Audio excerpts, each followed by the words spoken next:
Hi, I'm Bill, Hi, I'm Lori. and welcome to episode number 9 of Paddle Tap. It is the 24th of July. We have, in 2024, we have 31 days until our first tournament in Oceanside, California, down by San Diego. And just want to give you an update since our last episode 8. Several things have happened. And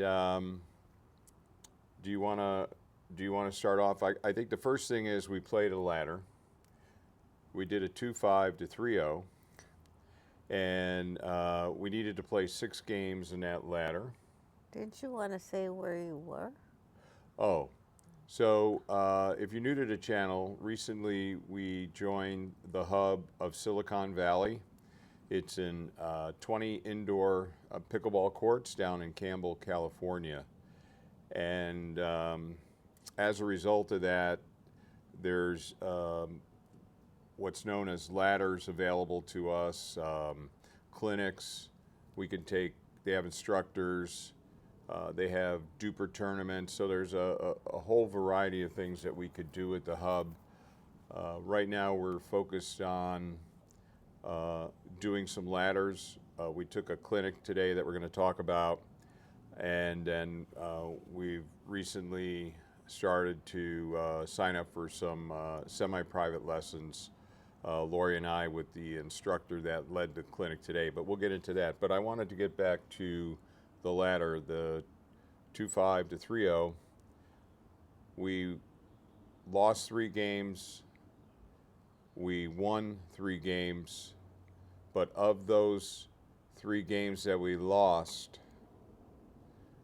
we played 2 of those teams a second time and we won. So I think I'm seeing a little bit of a pattern. We may be a little slow to start, and then we kind of pick up steam. And so we're going to do a couple more ladders, I think, before our first tournament on the 24th of August. You might mention that it was supposed to be a 2-5 ladder, 2-5 to 3. 2-5 to 3-0. And I don't really think they were just 2-5 to 3. Yeah, it's where some people may be unsure of what their rating is. And they say with the ladders, if you say do a 2-5 to 3-0 and you find yourself winning most of the games, then it's time to step up to the 3-0 to 3-5. So, we're relatively new there. Definitely we played 2 women that were really strong. Anytime I see people stacking that we're playing against, especially where they're in the 2-5 to 3-0,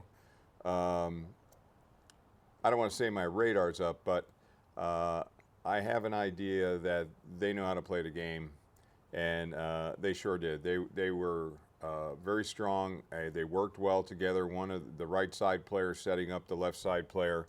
It was a great game. Learned a lot. As always, I think when you play and you lose, you have an opportunity to learn. Just like you play, you win. I think there's still some things to learn through that process as well. So the ladder we did this morning. Or at noon, we did a clinic, and the name of the clinic was Level Up Drills to 3-5. And it was conducted by Trish O'Neill, who's the head instructor at the hub in Silicon Valley. And it was a great hour and a half. Excellent teacher. Yeah, excellent teacher, which is one reason we've decided to start taking some private lessons from her, but we'll get into that. But in the clinic this morning, she really just was very honest on what it's going to take to get to 3-5, and so it was a good clinic. I learned some things, like on my drop shots. I was holding my paddle too tightly, and after the clinic, Lori and I were doing some drilling on one of the challenge courts, and just loosening up that paddle and making sure that I was stepping into the ball and trying to catch that ball on its descent. I was having very good luck with my drops I again. saw her talk to you about your paddle. Did she suggest a different paddle? Well, she Or? didn't suggest a different paddle, but I was using my Invicta Vanguard Power Air, and clearly this is a poppy paddle. And so when you're trying to do a little bit of finesse, you know, maybe I don't want a paddle that is as poppy. So I'm going to go back and start using this paddle a little bit more. 16 millimeter power. This is the Selkirk Power Pro. And if I really wanted to take the poppiness out, I could drop down to my Selkirk Lux. But then again, this paddle keeps coming back to me, this Connor Garnett Pro XR signature paddle. And I'm going to start playing with this again, because this might be just the sweet spot for me. Not too poppy, reasonable amount of control at a 14 millimeter thickness. I think this is 14 millimeter. And again, it has the longer 6-inch handle. So I'm going to play with this a little bit more. Again, that's a saga that I'm going to have to sort out. I got 31 days till a tournament, and I still don't know what paddle I'm going to use. Also, that's a grittier paddle, I think. Well, it's a carbon fiber as opposed to the spray-on grit. Any of these Selkirks, I can put topspin on the ball. I'm happy with that. To me, there's a certain amount of technique that you have to understand to get topspin on a ball to begin with. Clearly, some surfaces are going to be more optimal than others, but I don't have any bones to pick with these surfaces on the Selkirk. Yeah, maybe they wear off quicker than this. I don't know that yet because I've only had these 3 Selkirk paddles for a while, so we'll see. But, you know, I keep coming back to this. I don't know, is it color purple? I really don't know. But, yeah, in the clinic, definitely loosening up my grip was a big thing. The other thing is, since there were 6 of us in the clinic, 2 always got to watch while the other 4 played a game, and they each took 3 opportunities to serve on each side. And then Trish would say, okay, what did you see in that point there? And then I would say, okay, well, definitely that was a short return, or that person was running and hitting. And so it was interesting because it was seldom that we got, when they were playing, that they got beyond the 3rd shot.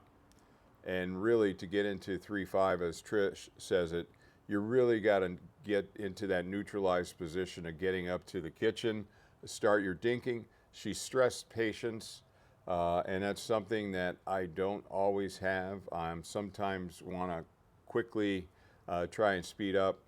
So that was a helpful tip for me this morning. And I think she's a firm believer in getting yourself stopped and set when you hit. Yeah.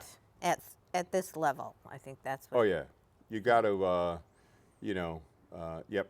And also split stepping. Split stepping. She was big on split stepping and getting down low for those shots that you got to get down low for. And she's also likes to have your paddle tipped down. Yeah, so that was one thing, and I started to incorporate that, and that is, she says, Catherine, speaking of Catherine Parento, tip to grip. So dinking with the tip down more, and a looser grip than what I've been using when I'm dinking. So that's something that was a takeaway for me, and so I'll incorporate that a little bit more into my dinking. So, but just getting to watch the play, and then she would ask Lori and I, because we were behind the fence, because we were and then we went in and played.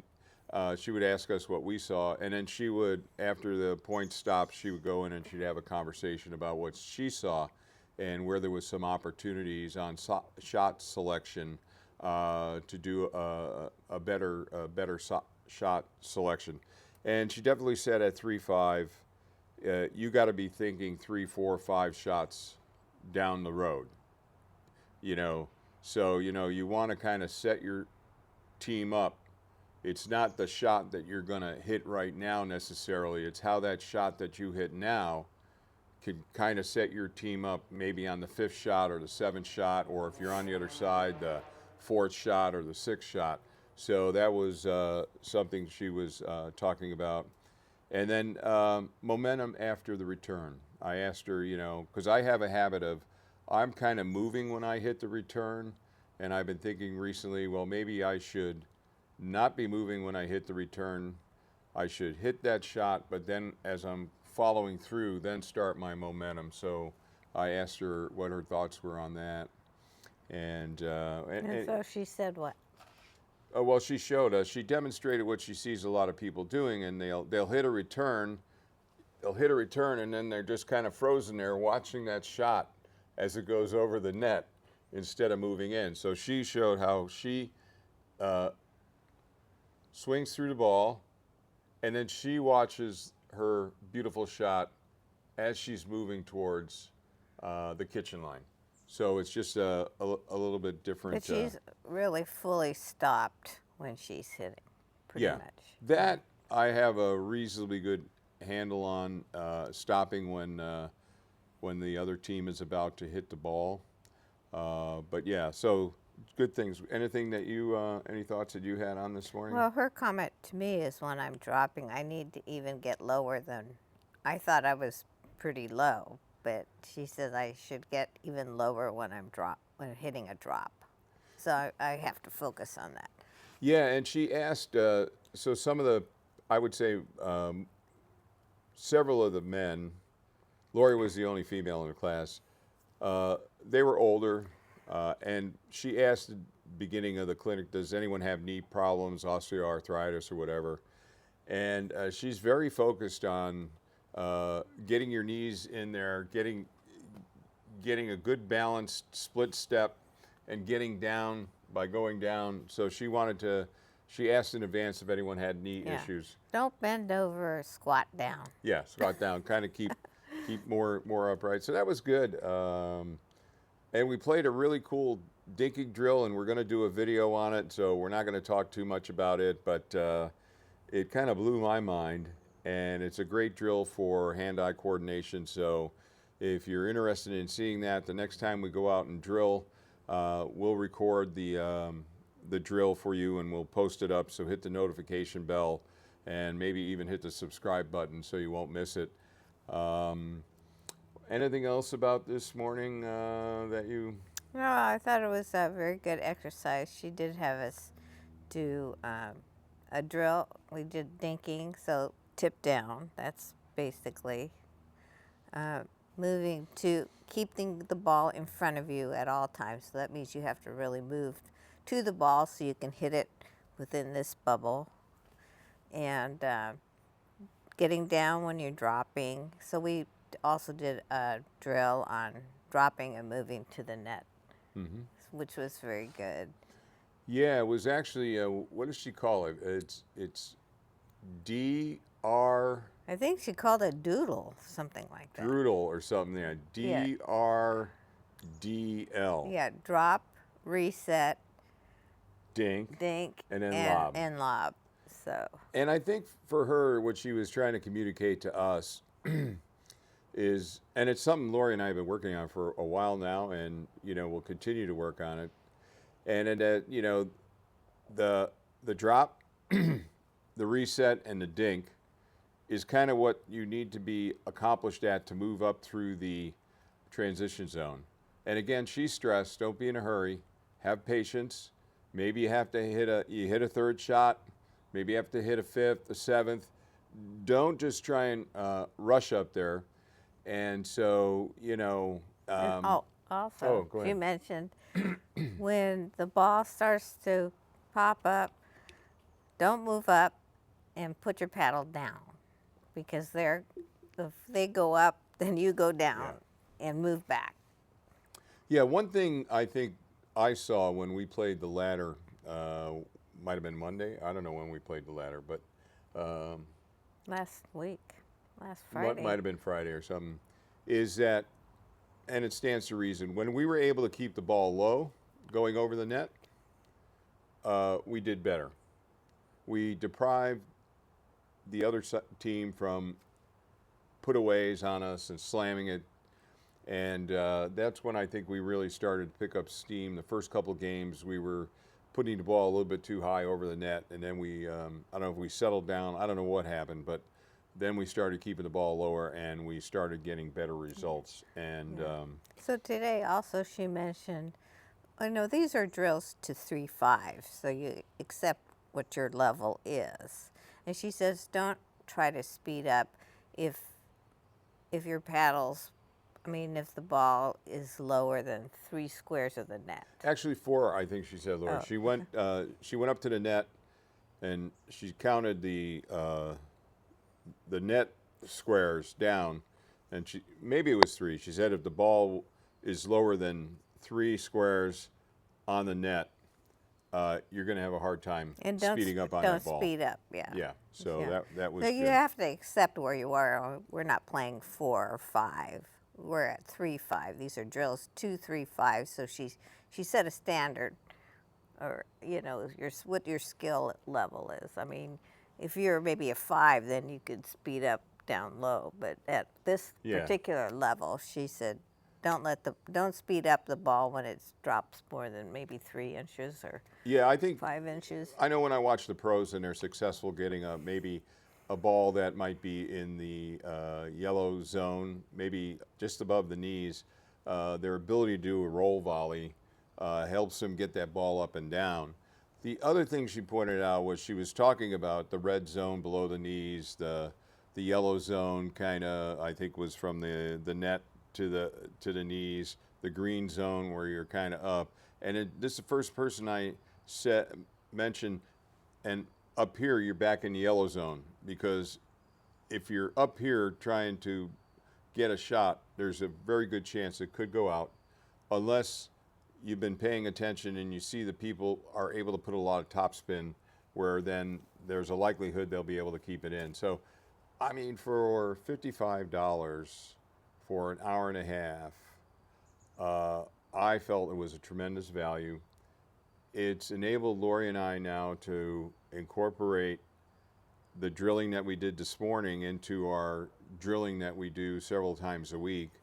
And I think it's going to be a little bit more focused now when we drill based upon what we did today. And then we decided, since we liked Trish O'Neill, that we would take a private lesson with her. Mm-hmm. And we have one coming up next week. So Monday we're having an evaluation. So she's going to tell us what she thinks our current level is. Right. And what things we would need to work on. And then the following day we scheduled a lesson with her. Yeah, and I think over the next 2-3 weeks, maybe 4 weeks, we're going to do private lessons with her. And because, these first 2 tournaments are just the first 2 tournaments. They're not the be-all to end-all or end-all to be-all or whatever. The goal of that was really to get us just familiar with some competition, doing a tournament, doing a couple tournaments. And then, Lori does like competition. I like competition. And so there's going to be tournaments beyond that. So we're going to continue to want to work on our skills. What I like, she says, when you're doing rec play, it's not about winning. She says you should just check your ego at the door, and it's an opportunity to work on skill development and those type of aspects. When you're playing tournaments, it's about winning. So. Well, even she did the introduction at this 2-5 ladder, and she says, we're here to have fun, and she says if you're not having fun, you don't have to participate. Yeah, and quick note, she doesn't let anyone use the Yola Gen 3, that I thought was interesting. Oh, in her classes. In her classes. I don't know that it's a hub restriction. And well, they used to have the Gen 3s to check out, because if you become a member, you can check out paddles to try, and I didn't see them there today. Yeah. And the other thing is, she says, a line call is a line call. It's not worth arguing about, just, no arguments, the other team gets to call it. Just, continue play, accept it, and go on. I kind of like that. That's a good attitude there. So, all right. Well, we just want to give you a quick update. Do you have anything more you want to talk about? No, I was against committing, the dollars to join the hub, but Bill really wanted to have more competition and opportunities to play, and I really think it's worth it. Oh, yeah. So we played, just to warm up this morning, we played this guy, Steve, who happened to be in the clinic, but this is prior to clinic, and Mahal. And Mahal was like 6'3". He was big. And boy, if you got the ball up, look out. He would just put it away. We lost the first game.